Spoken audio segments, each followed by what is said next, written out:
La poca seguridad es también que ya no soy el director del diccionario histórico de la academia.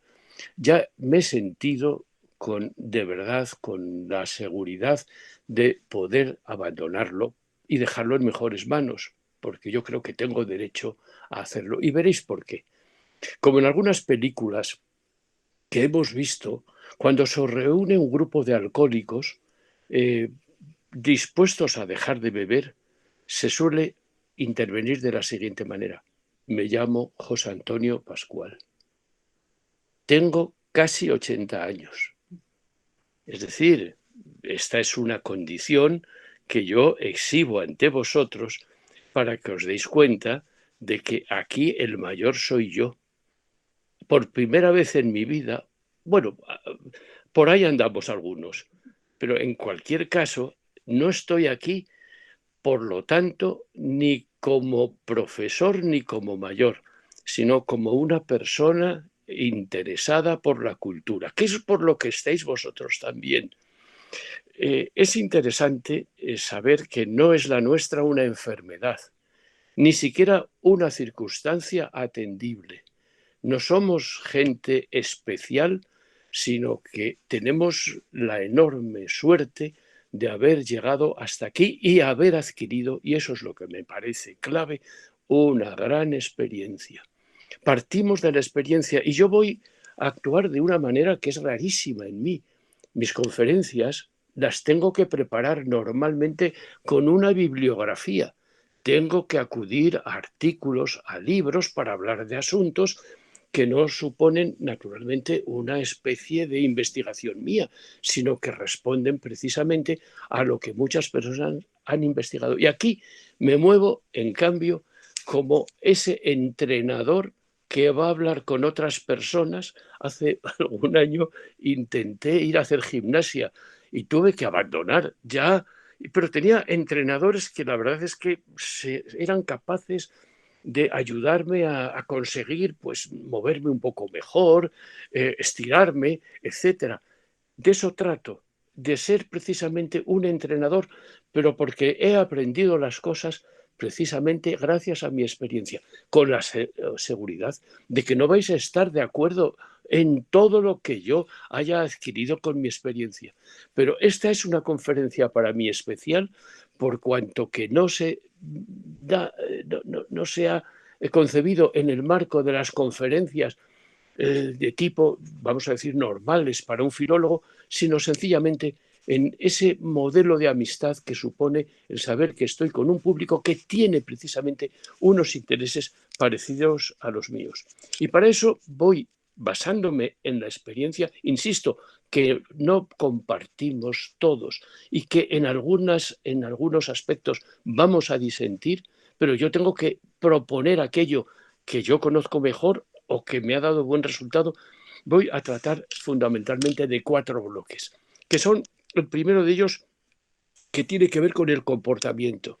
Es la necesidad de comprender mejor el mundo en que nos encontramos, de comprender mejor las cosas, de comprendernos mejor a nosotros mismos. Parece una predicación, os aseguro que no tiene nada que ver con la predicación. Procede más de esos momentos de las 3 de la mañana en que me cuesta retomar el sueño y empiezan a venir por mi mente todas aquellas cosas de mi pasado que podía haber hecho mejor. No es, por lo tanto, un sermón para ser mejores, es sencillamente una consideración personal de las cosas que me preocupan o que me han afectado. Naturalmente, el segundo hecho es que yo creo que vosotros, por estar aquí y yo por encontrarme con vosotros, huimos de la precariedad cultural. Tenemos que ser conscientes de que a nuestra edad y a cualquier otra, la cultura es un hecho fundamental. Y a ello me voy a detener y en ello me voy a detener en una cuarta parte de mi exposición. En una tercera parte, a afrontar el hecho de que nosotros no estamos solos, no estamos aislados, no debemos estar aislados y que no tenemos ninguna posibilidad de trabajo, ninguna posibilidad de mejora si no pensamos que estamos con los demás. Y voy finalmente a una conclusión. Lo iré haciendo, sí, como os decía, con mi experiencia. En esta experiencia que igual que el que ha jugado al fútbol luego se convierte en entrenador, pues me siento un tanto entrenador precisamente por haber jugado tantos partidos. Y, sin embargo, también veréis que recurro a ideas de otras personas porque nos pueden apoyar precisamente en mi explicación. Y empiezo por deciros que, desde luego, somos unos privilegiados. Somos unos absolutos privilegiados. Primero, porque hemos vivido, y algunos porque hemos vivido tanto, lo cual no es desdeñable. Pero segundo, porque hemos vivido en un periodo sorprendente, un periodo que responde a eso que conocemos como el mundo del bienestar, un periodo que es el del mundo del bienestar en un lugar del mundo, Europa, en el que se dan unas condiciones distintas a una gran parte del universo.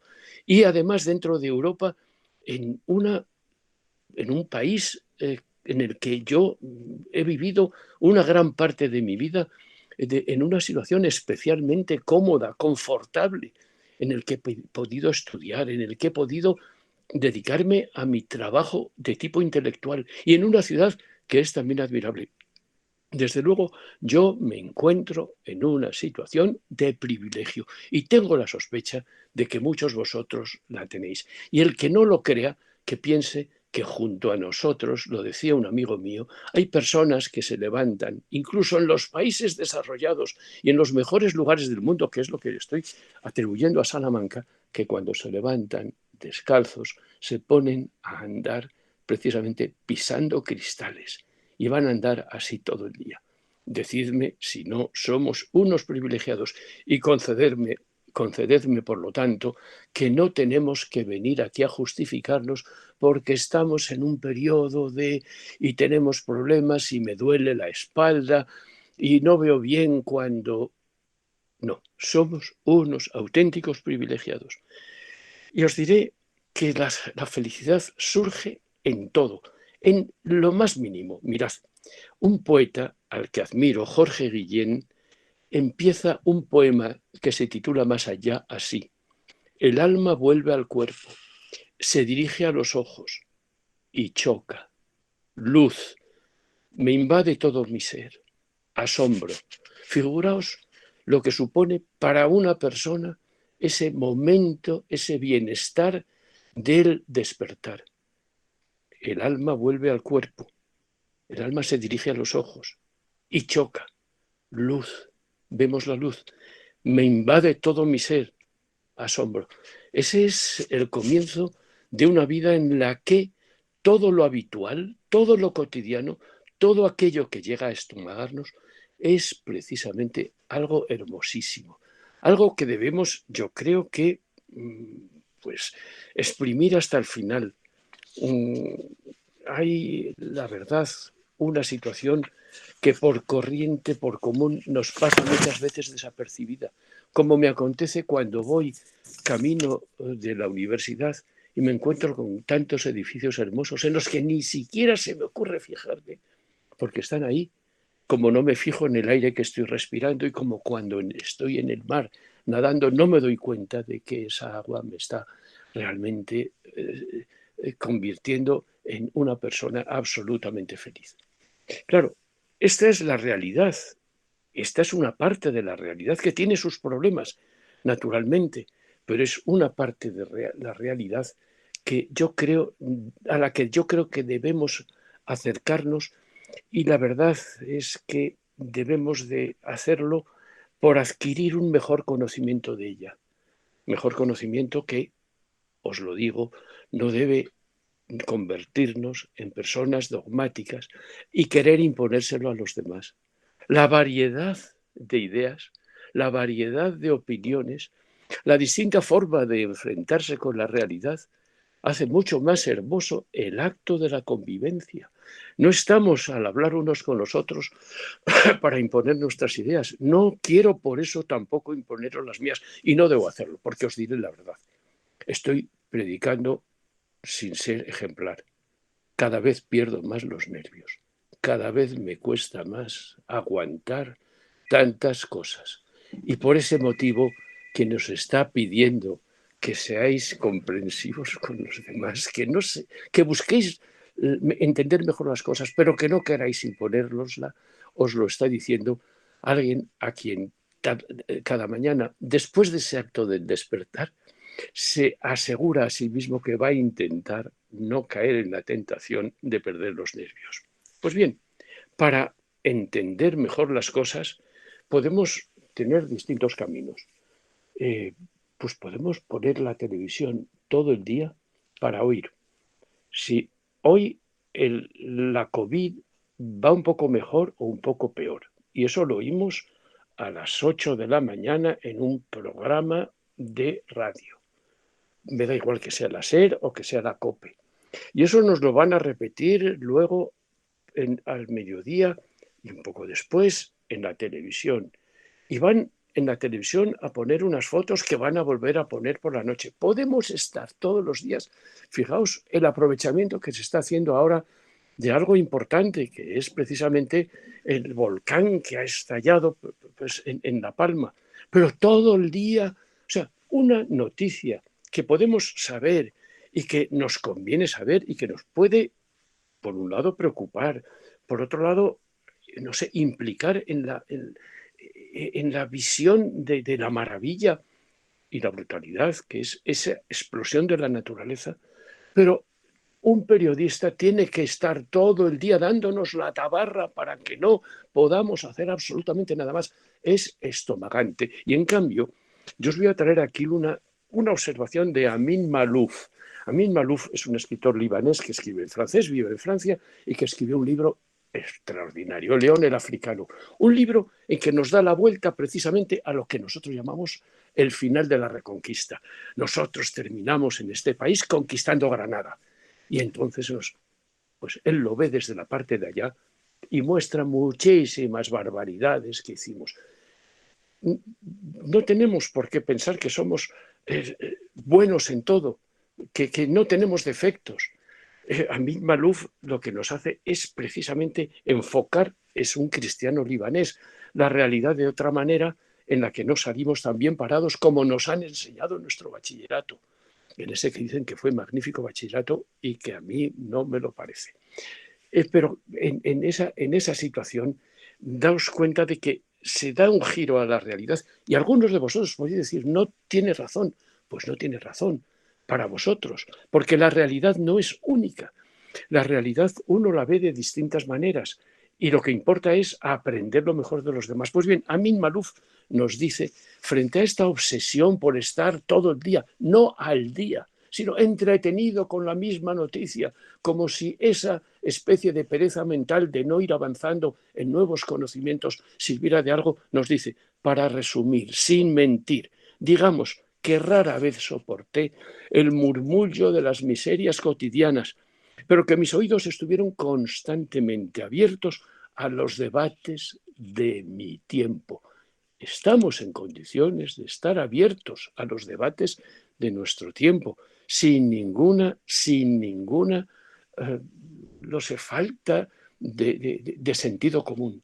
Tenemos la posibilidad de estar abiertos a esos debates. Y en ese sentido tenemos que comprender que debemos ir hacia una realidad con una buena intención. Porque ¿para qué nos vamos a engañar?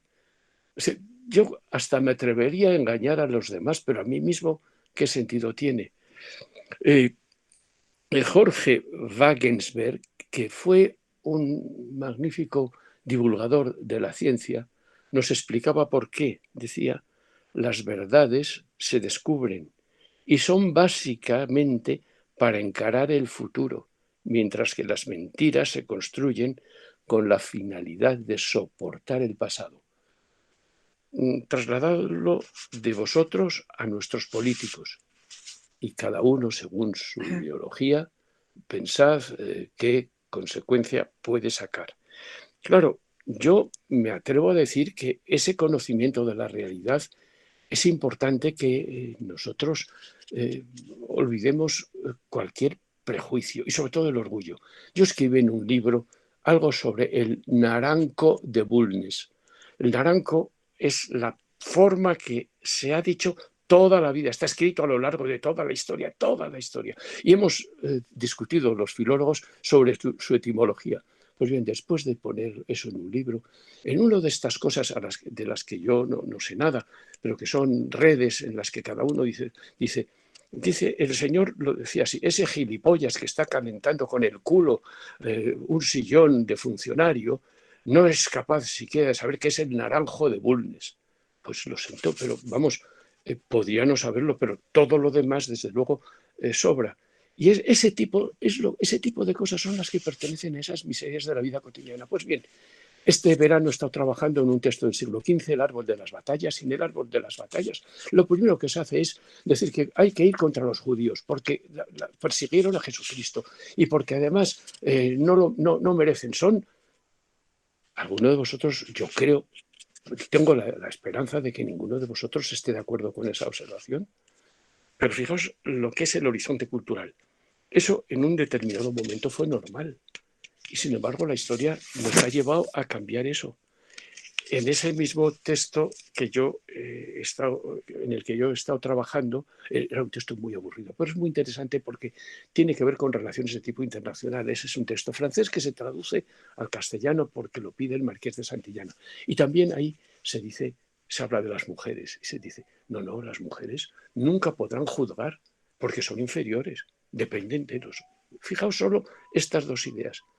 Añadid la siguiente. Cuando yo estudiaba la carrera, yo empecé la carrera en el año 59.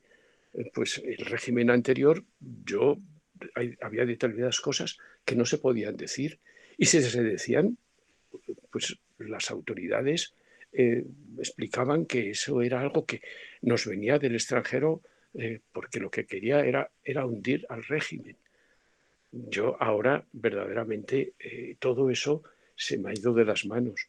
¿Os dais cuenta, por lo tanto, de que estoy refiriendo a que la realidad nos va abriendo nuevos horizontes en los que nosotros nos podemos encontrar y podemos, por lo tanto, conocerla mejor y debemos atrevernos a hacerlo? Y bien, aquí puede haber personas que esto que he dicho yo del régimen anterior no estén de acuerdo. Bueno, pero se me concederá que tengo derecho a decirlo.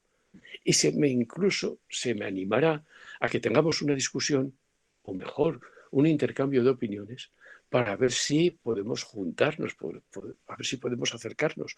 Porque antes partía de que no debemos imponer nuestra opinión a nadie, pero tampoco nos deben imponer con calzador, como a mí me la impusieron precisamente en ese régimen que a mí no es el que yo deseé para mí. Pues bien, además de esto, yo no sé, he logrado conocerme y os lo aseguro que estoy siendo, porque me falla la retórica de tener que. La retórica, la metáfora es una mentira. Bueno, pues eso es lo que hace muchas veces la retórica, dorar lo que no es así para atraer la atención de los demás. No estoy en ninguna situación respecto a lo que os estoy diciendo con ese tipo de retórica. Yo he aprendido muchísimo sobre mí. No me he psicoanalizado y sin embargo a veces tengo la impresión de que lo hubiera hecho. Por ejemplo, los demás han sido absolutamente elegantes conmigo y sin embargo casi siempre cuando disentían de mí o daban de mí una opinión negativa, yo pensaba que no eran buenos amigos. Es más, a mí me suspendieron una vez en una oposición y yo tenía la absoluta seguridad de tener razón, de que no me tenían que haber suspendido. Pues ahora no estoy tan seguro de todo aquello. Es más, yo he dado conferencias infumables, pero infumables por el contenido, porque me dediqué a veces a determinados temas que no dominaba, porque se me pasó el tiempo de prepararlas. Y la gente me aplaudió y hacía como que estaba atenta. He dado clases malísimas, porque hasta he tenido que dar muchísimas asignaturas. Pensad, yo he explicado en esta universidad catalán, occitano, historia de la lengua italiana, filología galaico-portuguesa. Daos cuenta de que tendría que haber sido el gran genio para poder haber afrontado precisamente todos estos saberes. Pues bien, he hablado de muchas cosas que quería saber y no sabía. Me he considerado más inteligente de lo que soy. Os lo aseguro y os lo digo con todo fundamento. Y ahora que estoy intentando agrupar muchos de mis artículos en distintos libros, pues me encuentro que hay cosas que me hubiera gustado mejorar y las voy a mejorar. Es decir, he notado ahora que he tenido que preparar esto, algo que he ido aprendiendo con mi experiencia, que los demás tienen una opinión de mí mucho más seria de la que yo mismo tenía sobre mí. Claro, no soy la perfección y he de reconocerlo, pero tampoco quiero castigarme. Soy como he podido ser.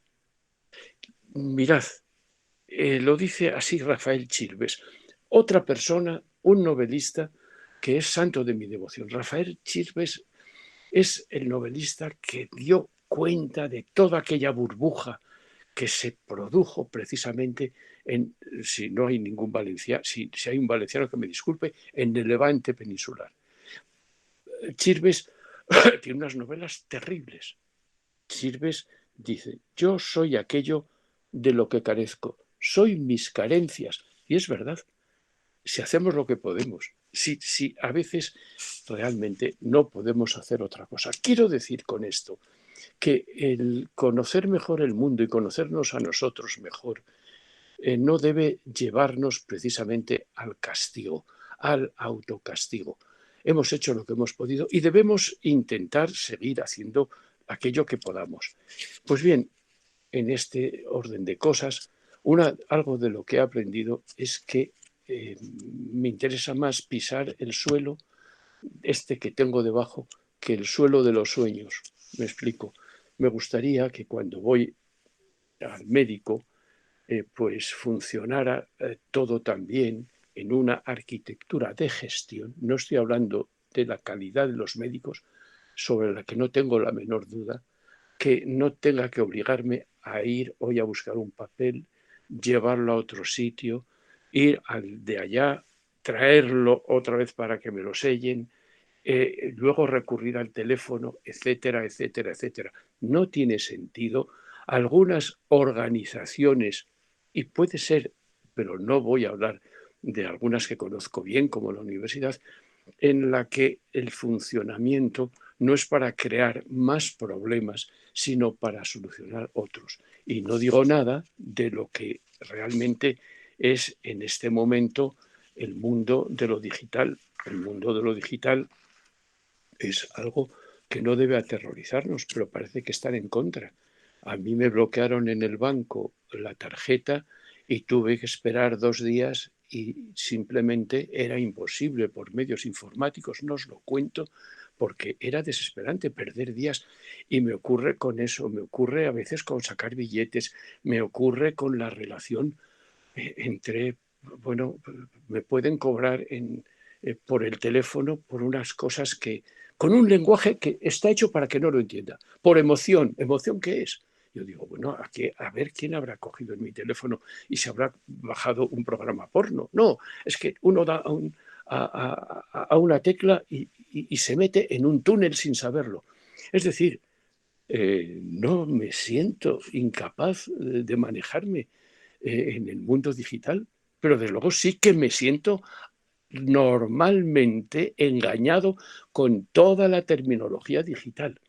Estoy hablando, por lo tanto, en este apartado, de lo que podríamos llamar poner los pies en tierra, lo que supone, en cambio, el querer conquistar las estrellas y olvidar eso que hemos logrado conseguir, ese mundo del bienestar en el que tenemos que ir poniendo cada vez más ladrillos para que eso no empeore. Es verdad que podemos tener una teoría, una idea de cómo llegar al paraíso, pero por una idea de cómo llegar al paraíso, sentarse uno detrás de una mesa e imponer algo, es verdaderamente, a mi juicio, y llegados a esta altura, algo que es completamente inexplicable. Bueno, este primer aspecto tiene que ver con el comportamiento y el comportamiento me estoy pidiendo disculpas por ser como soy y estar animado a entender que los demás no son tan malos como a mí a veces me pareció, por no darme la razón, y comprender que no es malo adentrarse por esa realidad con los pies puestos en tierra. Paso a ese segundo aspecto al que me refería, que tiene que ver con la cultura. La cultura es lo mismo que la vacuna contra la soledad. Mirad, cuando se habla de qué formación hay que dar a los jóvenes en la escuela y en el bachillerato, siempre se plantea para que a lo largo de la vida del trabajo y cuando termina la vida del trabajo, ¿qué? Tuve un colaborador en el Instituto Cervantes de París que proponía al equipo directivo que todos los fines de semana compartiéramos una paella, esto en París pues está muy bien, y que la compartiéramos precisamente para entretenernos. Claro, para quien a las 8 de la mañana estaba en el centro y se iba a las 9 de la noche, lo poco que podía dedicar a la investigación precisamente era la tarde del viernes, el sábado y el domingo. Y a mí esa posibilidad no me venía bien. Y cuando le dije a este colaborador esto, me decía, bueno, pues que yo me aburro. Y dije, lee. Y dice, es que me cuesta mucho leer. Es decir, la cultura. La cultura, en muchos casos, es precisamente la vacuna contra la soledad. Claro, esa vacuna contra soledad tiene que ver con todas esas observaciones que encontramos en la prensa en que nosotros vemos que podemos ir más allá de donde estamos. Mirad, hay un libro de Pratchett, El éxodo de los gnomos, que es una delicia. Son esos seres que andan bajo la tierra y que a los que no vemos. Me recuerda también un cuentecillo de Juan Antonio Millás, también de su madre, que creía que pues, había una especie de geniecillos que estaban en los bolsillos de las chaquetas, etc. Pues bien, en este libro de Pratchett, vamos a ver si doy con él, porque dice, notaba bullir ideas en su mente. Por supuesto, había un montón de preguntas, pero de momento no importaban las respuestas. Bastaba con disfrutar de las preguntas y saber que el mundo estaba lleno de cosas sorprendentes. No hay respuestas solo, hay preguntas. Saber hacernos las preguntas adecuadas y hacerlo. Y ahora me sirvo de otro ejemplo, de Sherlock Holmes. Soy un lector infatigable de novelas policíacas. Sin querer se empiezan a retorcer los hechos para que se adapten a nuestras ideas previas en vez de hacer que nuestros prejuicios se cambien por los hechos. Es decir, estoy refiriéndome a la cultura, pero una cultura que nos lleve a hacernos preguntas. Dos, a intentar hacerlo sin cambiar la realidad a nuestro antojo para que se adapte a nuestros hechos. A veces tengo la tentación, cuando no me cuadra una ley fonética con otra en uno de mis trabajos, en olvidarme de eso para colar una etimología. No lo he hecho nunca. ¿Qué gano con ello? Pero tiene uno el deseo de hacer la cosa tan bien y no equivocarse, que es capaz de alterar ese tipo de realidad. Pues bien, las cosas, por otro lado, y me sirvo también de otra novela policíaca en que un personaje de Ben Pastor dice, tanto si creemos entender las cosas como si se nos escapan, las cosas rara vez son lo que parecen. Y voy a poner, ya que estoy metido en esta especie de confesión de lo privado, a decir que he asistido durante este verano a un experimento genial. Mi hija, desde Luxemburgo, embarca a sus tías y a su madre los miércoles en una reunión científica. Les regala un libro y cada miércoles van a discutir un capítulo de ese libro. Hacía tiempo que estaba veraneando en el mar donde cada una de estas personas, cada mochuelo estaba en su olivo. Nunca he visto a estas personas tan interesadas, es decir, déjame en paz, que tengo que leer este capítulo y que estoy... Es decir, cómo puso en marcha precisamente todo un proceso de búsqueda en personas que realmente, por su edad, que se acerca bastante a la mía, parecía que pues, podían pasear, ir a ver el mar, bañarse. Pues no, adquirieron un deseo precisamente de mejorar su cultura. Claro, este tipo de hechos tienen que ver precisamente con lo que os estoy proponiendo.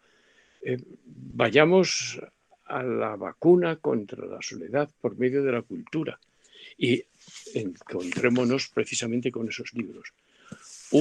Como yo, entrenador de un político, decía de él que este político era una persona físicamente bien, entre otras cosas porque lee as y marca. Hombre, me temo que es un elogio un poco negativo, porque no me parece que encontrarse bien sea precisamente algo que se derive de esas lecturas. Pero también, yo no sé si ustedes recuerdan a don Manuel Lopera, que fue presidente del Betis. Hice unas declaraciones en que esta frase me parece fundamental. Jamás he tenido la paciencia para leer un libro. Esto es exactamente la antífrasis, esto es exactamente lo contrario de lo que yo os estoy diciendo. Y claro, mirad, hay un pasaje de Jorge Semprún que yo lo he repetido a veces a mis amigos.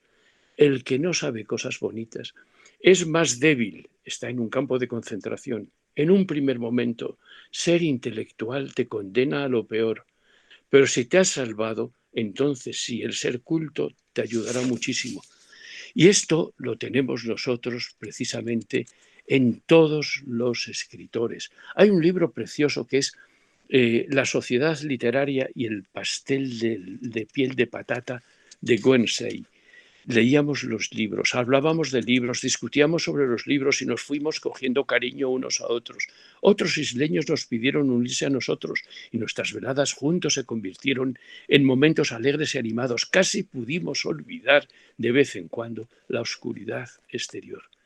El libro como refugio, el libro como hecho de aprendizaje, el libro como mejora también de las posibilidades de entender la realidad, de aumentar el diálogo con personas excelentes que han escrito precisamente un libro. Claro, vivir es algo que nos debe llevar, yo creo, a no estar, me vais a perdonar la palabra, cabreados, que es la palabra que se nos atribuye por excelencia a los mayores. Parece que estuviéramos siempre, el estereotipo es el viejecillo que con el bastón te da porque está enfadado siempre con todo.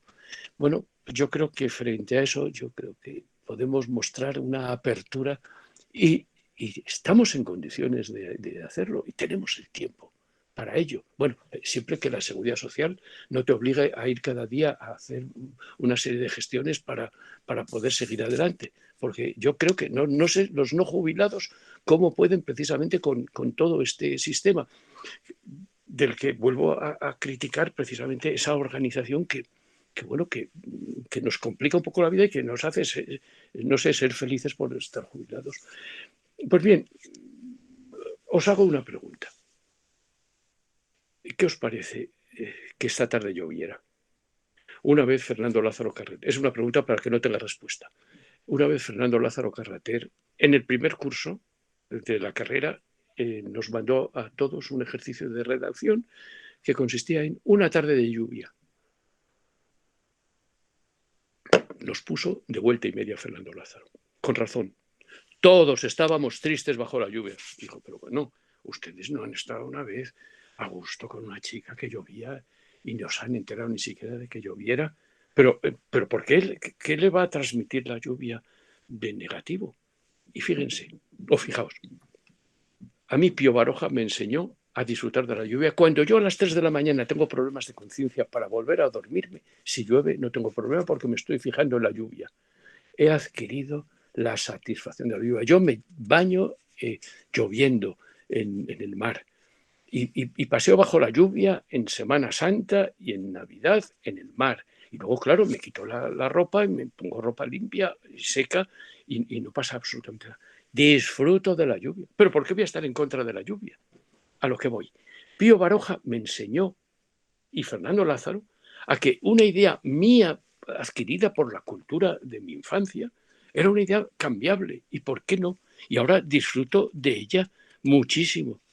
Es algo perfectamente normal. La verdad es que mm, los libros le abren a uno otro camino. Una vez aquí en Salamanca, siendo Ignacio Verdugo rector, me invitó a una mesa redonda con el embajador japonés, pues Yadro, para una reunión hispano-japonesa. Y yo me preparé mi intervención hablando del japonés y de, bueno, y de la cultura japonesa, y de que había aprendido, por ejemplo, en algunas novelas, la importancia de la oscuridad en una casa. Yo que estoy en Madrid, intento trabajar como aquí, con grandes ventanales para que me entre mucho la luz, y es normal, claro, en mi trabajo. Pues aprendí la importancia de esa luz que naturalmente me criticaron. Me criticó alguna de las personas, Yadro, porque lo que quería es que yo con la espada fuera a defender el español para que conquistara el español Japón. Yo lo que quería explicar es que los japoneses me caen muy bien y me han enseñado muchas cosas aparte del sushi y el sashimi, que me gusta muchísimo. Es decir, los libros, los libros no, o sea, me permiten ir mucho más allá que sentarme en una silla al lado de la puerta y con los vecinos poder, naturalmente, hablar de toda la realidad. Esos libros me abren caminos que son fundamentales. Bien, no voy a añadir en 3 minutos que junto a los libros hay muchas otras cosas. Vi en Madrid una exposición sobre Emilia Pardo Bazán, que era una delicia, en que se explica perfectamente cómo una persona que es absolutamente, en aquella época, conservadora, es a la vez una persona totalmente avanzada en sus ideas sobre las mujeres. Es una exposición magnífica que le enfoca a uno toda una personalidad a la que hay que añadir su capacidad de vivir libre y acumularle también el hecho de que es una excelente novelista. Caramba, yo he aprendido bastante en esa exposición de la Pardo Bazán. Y hay exposiciones, y hay muchísimas otras cosas a las que nosotros podemos asistir. Os daréis cuenta de que me estoy liando, porque habiendo pretendido hablar en 4 apartados, acabo de terminar y rápidamente, como he podido el segundo, comprobando que se me ha ido el tiempo. Pues bien, los otros 2 apartados los voy a hacer así bueno, de paso. Uno es no obsesionarnos por la técnica, a lo que menos mal que ya me he referido, esa técnica por ejemplo, informática, y por lo tanto, este tercero me lo despacho en un santiamén. Y cuarto, la vida se hace en sociedad. Mirad, mmm, decía Bernardo Achaga, y voy a resumir lo que tenía previsto, eh, en un artículo en que se refería a un cuento de Eduardo Magia, un hombre al que todos dejan de escuchar, o mejor dicho, de oír. Cuando llega al club e intenta tomar parte en una conversación, sus amigos de siempre siguen hablando entre ellos sin reparar en él. Y en la calle lo mismo, los paseantes pasan de largo, ninguno le mira, ninguno responde a sus preguntas. El hombre tiene entonces la sensación de estar perdiendo sonoridad, como si su caja de resonancia se hubiera quebrado o hubiese desaparecido. La cosa es grave, porque sin esa sonoridad, sin esa capacidad de llegar a los demás y suscitar su reacción, lo que está en juego es la propia existencia. Sin los demás no hay existencia posible, no hay vida. Bueno, me parece que esto que cuenta Bernardo Achaga, otro santo de mi devoción, no está mal. Y si lo queréis en perverso, os diré que no hay tragedia si no es con público. Si uno quiere mostrar su tragedia, tiene que mostrárselo a los demás. Pero entonces, claro, tiene que ser capaz también de admitir a los demás. Tiene que moverse en un mundo que Ortega realmente nos lo mostró precisamente en esa especie de, ¿cómo diría yo?, de enlace entre la persona, las demás personas y los objetos. Un mundo en el que el ser humano debe estar pendiente de cuanto lo rodea, intentando no empeorarlo. Mirad, yo creo que el hecho de esa convivencia hace que nosotros podamos vivir de la manera realmente adecuada. Y voy a terminar, ya os digo que me he tenido que precipitar, pero son las condiciones de que a uno se le suba la emoción y se le pase el tiempo. Y es un libro, un poema de Jaime Gil de Viedma, que la vida iba en serio, uno lo empieza a comprender más tarde. Como todos los jóvenes, yo vine a llevarme la vida por delante, dejar huella quería, y marcharme entre aplausos, envejecer, morir, eran tan solo las dimensiones del teatro. Pero ha pasado el tiempo y la verdad desagradable asoma. Envejecer, morir, es el único argumento de la obra. Pero mirad, hay un poeta que acaba de obtener un premio literario, un poeta magnífico, Pedro López. Escribe lo siguiente contra Jaime Gil de Viedma, que os lo quería dejar como final para entender dónde me quiero situar. Envejecer, morir, dicen los viejos, es el único argumento de la obra. Pero yo aún soy joven y he venido a llevarme la vida por delante. Envejecer, morir serán tan solo las dimensiones del teatro, donde noche tras noche, indefinidamente, me retire entre aplausos. Se alza el telón. Brindemos juntos por la inmortalidad presente. Queridos amigos, ha sido un placer transmitiros algunas cosas que no tienen que ver ni con mi formación, ni con mis estudios, ni con mis intereses, que pertenecen a ese ámbito de lo privado en el que me he movido mientras concebía cómo, pensaba cómo daros una charla. Era una charla extraña, porque podemos ser mayores, no pasa absolutamente nada, pero no tenemos por qué hablar de nosotros mismos, pero tampoco hay motivo para no hacerlo. Al prepararlo, he tenido que hacer frente a algunas de mis emociones. He sufrido, no creáis, poco haciéndolo, pero ahora no sabía qué iba a pasar, pero ahora al final de la jornada me alegro mucho de haber estado en contacto con vosotros y haber tenido la oportunidad de deciros estas palabras. Ha sido un placer. Muchas gracias. Muchísimas gracias, profesor José Antonio. Ha sido una maravilla de charla. Muchísimas gracias por hablarnos de forma tan cercana, tan honesta, de esta forma tan personal, tan sincera, además, por defender a capa y espada la cultura como un elemento fundamental para mejorar nuestras vidas. Me quedo con varias frases que ha dicho, que me han gustado mucho. El libro como refugio, como mejora de las posibilidades de entender la realidad. La cultura es la vacuna contra la soledad.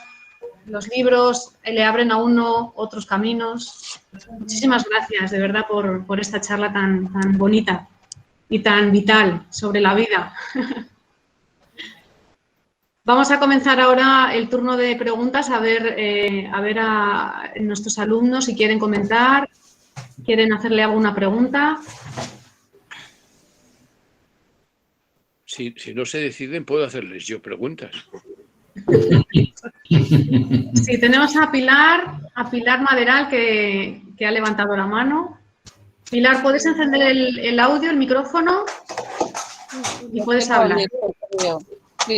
Sí. Buenas tardes, muchísimas gracias. Me ha encantado con lo que usted nos ha contado y es que además no puedo estar más de acuerdo. Yo soy una lectora empedernida y a mí los libros me han salvado la vida en muchas circunstancias que no han sido agradables, me han dado toda la fuerza y es descubrir otros mundos desde tu intimidad, desde tu soledad y es lo mejor de lo mejor. Estoy muy contenta porque pertenezco desde que me matriculé en la universidad al Club de Lectura Aldaba y estábamos sufriendo porque creíamos que este año no íbamos a poder seguir con él.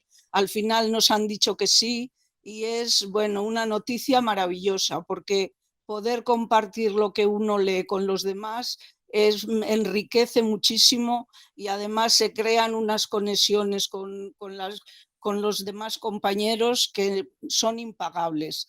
Así que estoy muy de acuerdo con usted que los libros es, vamos, lo mejor de lo mejor. Muchísimas gracias.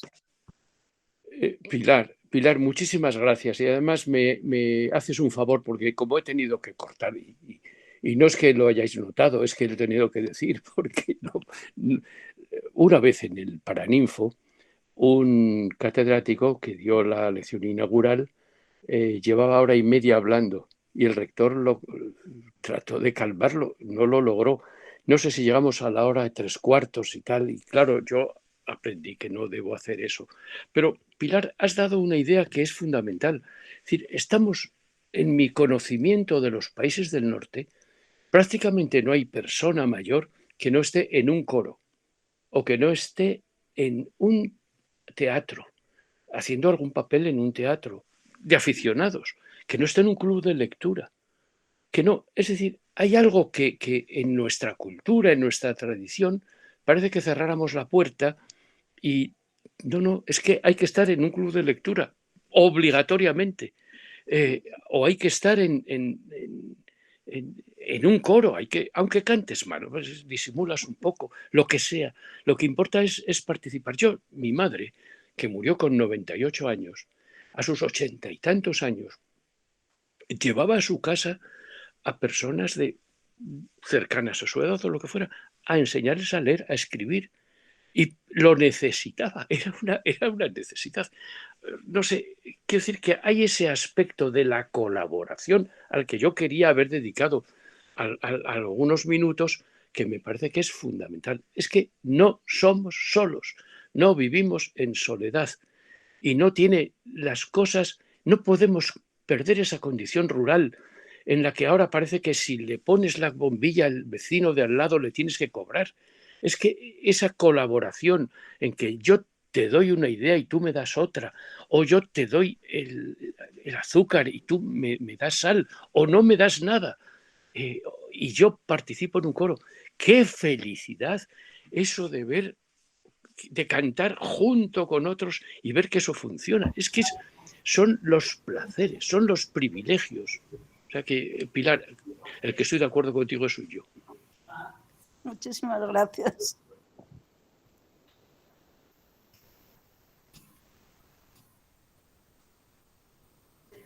Por ahí puede andar escondido un amigo mío, que sé que se ha infiltrado. Si es así, que levante la mano, vamos, pero...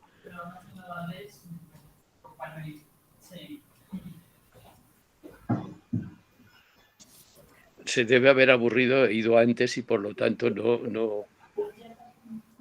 Pero se lo tendré en cuenta, porque claro, me abusó tanto diciéndome, oye, quiero oírte. Dice, escucharte no, pero oírte sí. Y yo le di el enlace y ahora resulta que se me ha escapado. Estoy, José Antonio. Mira que he tenido el detalle de no citar tu nombre. Y resulta que te apareces ahora, ¿eh? Ha habido un accidente informático y he estado ausente del tramo final, pero te he escuchado con atención y bien encauzado. No solamente con atención, sino con devoción. Creo que y con alevosía. Has estado espléndido y para mí es un placer, siempre, ya lo sabes, oírte. Y creo que nos has dado una lección de bonomía, que es una palabra un poco rara, pero que, en fin, eres un buen hombre y creo que lo has transmitido. No estoy tan además de ser, sobre todo, de ser un sabio, aunque malgré tú, a pesar de que tú crees que no, pero yo pienso que eres un hombre sabio, de los pocos que quedan en este país y en esta ciudad. Bueno, profesor José Luis, también le damos la bienvenida. El profesor José Luis, para todos los oyentes, es profesor en la universidad, profesor de Historia de la Lengua. Yo tuve el placer de dar clases el año pasado con él. Fue una de las asignaturas que más me gustó dentro de todo lo que he estado estudiando. Además, antes hablaba con el profesor José Antonio, que uno de los trabajos que tuvimos que leer fue precisamente un artículo suyo que me esclareció muchísimo toda la historia de la lengua española. Y bueno, pues profesor José Luis. Sí, yo quiero, agradecer esas palabras, pero también es verdad que prácticamente todo lo que sé se lo debo al maestro José Antonio Pascual. Pero te refieres a las marrullerías, ¿eh? No, yo creo que eres un privilegio para esta universidad y yo me alegro de que estés en esta Universidad de la Experiencia siguiendo tu maestrazgo, tu maestría con todo el mundo. Para mí, de verdad, es un placer y que felicito a los organizadores de la charla porque han ido a dar con un sabio y con un buen hombre. Yo, por Estamos cierto, muy de acuerdo. Que no debo olvidar lo siguiente, que es agradecer el que se haya contado conmigo, que no lo he dicho y es de rigor decirlo. Y además, la sensibilidad de la universidad y de la ciudad para precisamente potenciar este tipo de cosas. Lo que sería bueno es que además este tipo de cosas no queden aquí, que vayan aumentando en muchas otras, porque hoy hablamos de ciencias duras y humanidades. Es que las humanidades es lo que absolutamente debería tener todo el mundo para precisamente relacionarse mejor. Es decir, a mí en este momento me parece perfectamente bien la física, ¿cómo no me va a gustar? Y la química, la biología, pero es raro que yo pueda entender más que los resultados. Pero en cambio, eso es como lo que diríamos la investigación en medicina, donde a uno le dicen, bueno, es que los genes tuyos tal, pero luego yo tengo que hacer un ejercicio.